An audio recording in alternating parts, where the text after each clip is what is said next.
Sasa vijana wale ambao walipata mafunzo pia wamekuja kuangalia hii nyasi na wakaona, kwa mfano hii yenye nimepatia, wakaona ni vyema, hata hao pia wako tayari kutengeneza shamba ya nyasi. Kwa hivyo wamepata hiyo mafunzo kwa miradi ya Midrip. Kwa hivyo wamekuja kuangalia hata juzi, na saizi wanaona nyasi kumbe inafanyika kwa hii area, inafanya mzuri. Kwa maoni yangu kwa vijana, hawana haja kwa mama mali, ili hali nyasi inapatikana hapa.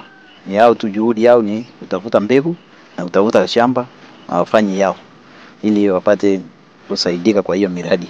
Hata watapata wale ambao wanataka kuuza, wengine wanakuja kununua baadaye, so na wanapata mapato kwa ajili ya hiyo. Si kwamba kwenda kusumbua majirani, ili hali iko mali kwa hiyo area. Asante.